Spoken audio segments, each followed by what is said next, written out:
Hello, folks. It's Bill Swift from Swift Canoe and Kayak, and we have some special visitors here today. Alex Sanderson and his family.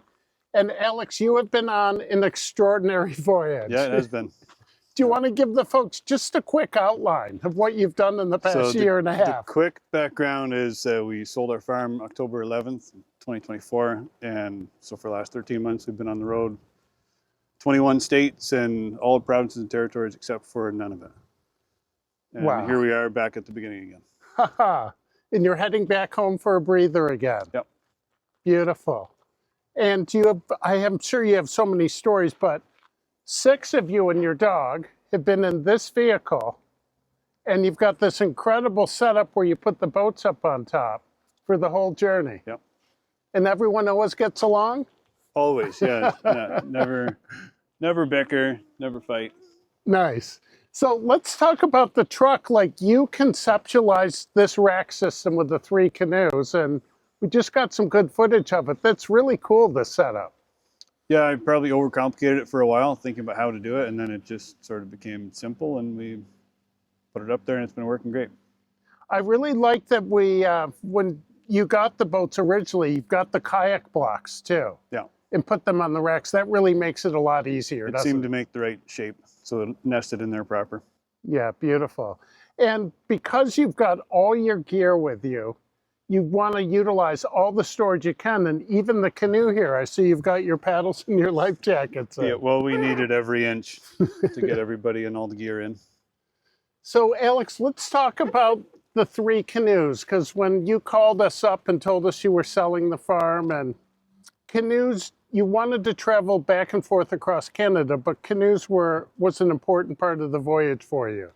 Yeah, most of my early adventuring as a teen was canoe tripping.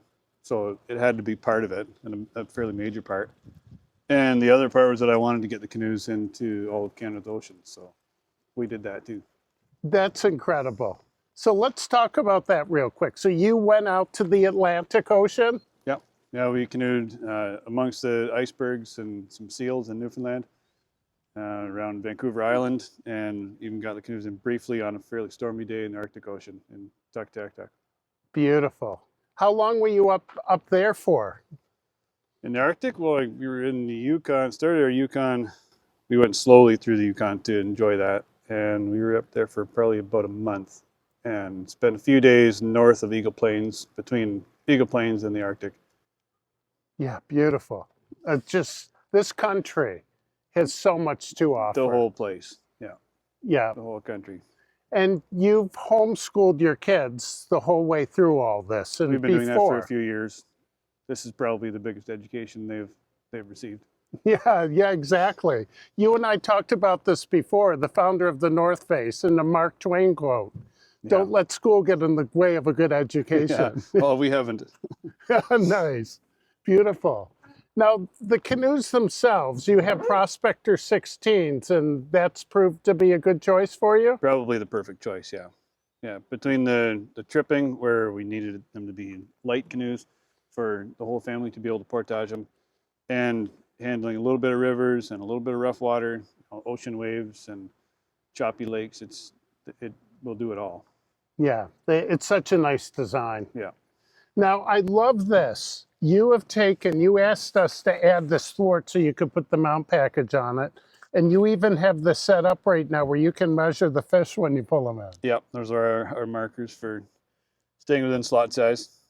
Now, and right when you were starting your voyage, I remember you telling me you did the Petawawa River, and your youngest caught a really nice fish. Yeah, definitely a highlight for him. Yeah. Was that a pike, do I remember? That was right? a muskie. A muskie, beautiful.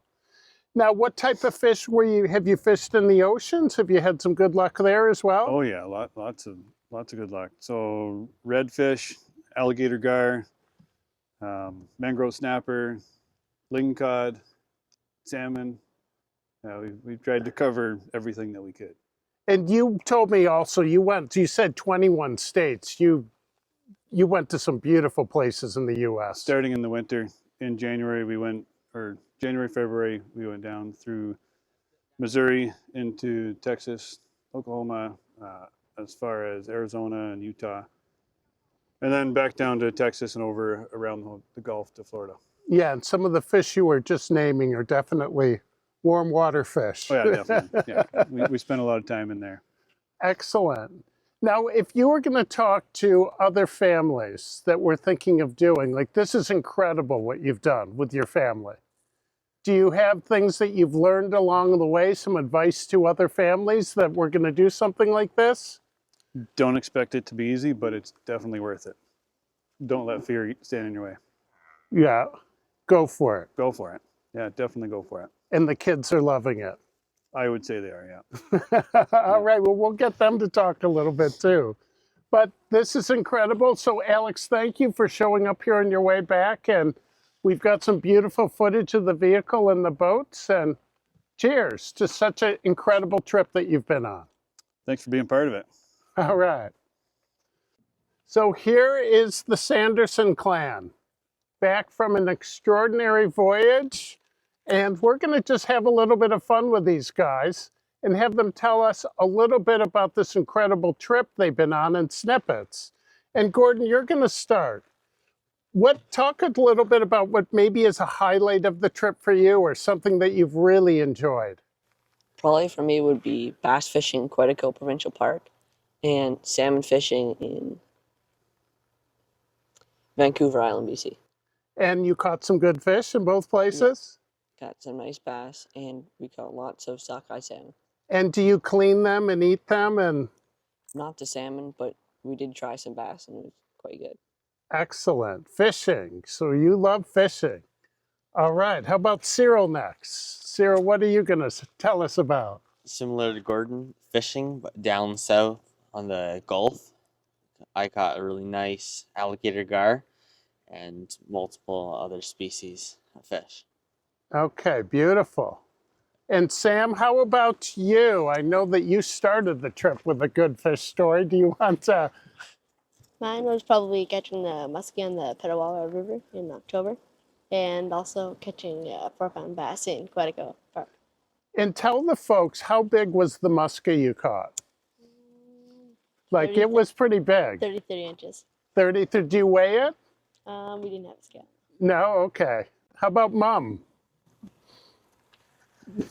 So I can't say I have one favorite.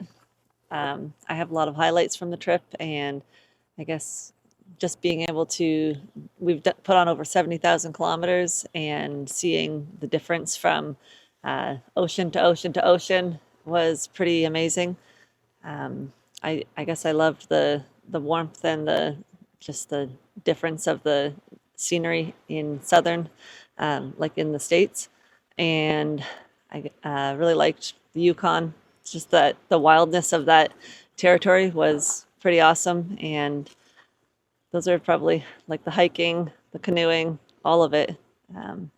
So what would you say to other moms out there that have a husband that says, let's sell the farm and do a family trip?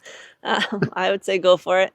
It's definitely worth it. I've talked to a lot of people over this year who have reminded us that we're definitely fortunate and wise to do what we are doing. And being on this trip is not all easy. Obviously, we have our moments. And from the beginning to the end, we learned a lot, how to travel together in a tight vehicle.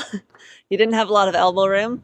And we really figured it out and streamlined our process of packing. And everybody had certain jobs that they really did well with.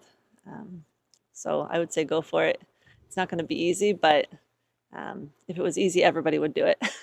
And 6 of you in one vehicle together every day. Yeah. In a Well, combined seven spot. if you include the dog. Yeah. You have to Yeah. include the dog. Yeah, he was with us for every moment of it too. So, yeah, it was pretty tight. But like I said, we learned what we needed up front with us, and the rest could stay in the back. Perfectly packed by Cyril and Alex. That was your job? Nice. Yeah. Awesome. Now, were you in some places during peak bug season? Yeah, we were. I guess in June when we were in Newfoundland, we got a lot of the black flies. You know, that's not the worst of it though. There could have been worse Louisiana bugs. mosquitoes? Louisiana mosquitoes we had, and we had the Florida gnats. What else did we have in the north? I guess the no-see-ums. The yeah. no-see-ums. Yeah. So dealing with bug bites and all that was fun as well. But it doesn't cast a shadow over what we did. That's Yeah. for sure. It's even people that do river trips in the Northwest Territories where they're surrounded by bugs constantly. I Just mean, love even, it. They'd go back again and do it again. Yeah, even in October last year when we were on the Petawawa River, we thought we would not have any bugs, and we definitely had bugs biting us, and it was just such beautiful weather. So I guess Unseasonal warm weather, and we were Yeah. swimming. Yeah. yeah, we couldn't complain about that. So Awesome. Yeah. What do you think? Eva, Eva? do you want to say some things? It's kind of hard to choose a favorite place, but I'd say it's between salmon fishing in BC and snorkeling in Florida. Beautiful. And what was it about Florida like? Seeing the fish? Well, there was a ton of different fish, and they were really colorful. So it was really interesting to see all the different kinds that I'd never seen before. Yeah, much different than what we have up here. The color, it's so true down south. It's amazing. How about you, Alex? Do you have a highlight with this? Again, no specific highlight, but the whole journey, and the goal was to see the extreme differences of a lot of the continent, not just Canada. We definitely did that. Seeing landscapes that were quite foreign to me, so obviously very foreign to the kids, from the Southwest deserts to Arctic Ocean. There's just so much extreme difference. And even one thing in one small highlight, being able to be down in the heat of Arizona and drive up the mountain to go snowboarding the same day, and then do a canoe trip, canoeing from Arizona into Utah in the same week. It's just quite an experience. Now, you guys have all been away from your friends from home for a while, and you can stay connected a bit through social media and so on. But that's something that you must miss home some, and friends. Definitely, we miss a familiar community and just the stability. That's one thing that you don't have when you do this, the stability of just being able to wake up to a routine every day. But that's part of the fun too. Now, you guys had a family farm. And is that part of it? Do you miss the farm some? We knew we would miss the farm a lot, but we do. It's a lifestyle we enjoyed, but it also ties you down. We didn't get the opportunities to do the travel like we wanted to do. So that's why we just did it in a big way. Amazing. And will this voyage continue more? It will definitely continue. It'll probably change form, but we'll continue in one form or another.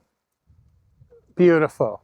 Well, thanks again, guys, for coming and stopping in and seeing you. And we have some great footage that you guys will send that we're going to intersperse in the video. So cheers to life on the road, guys. How about Cheers. thumbs up? All right.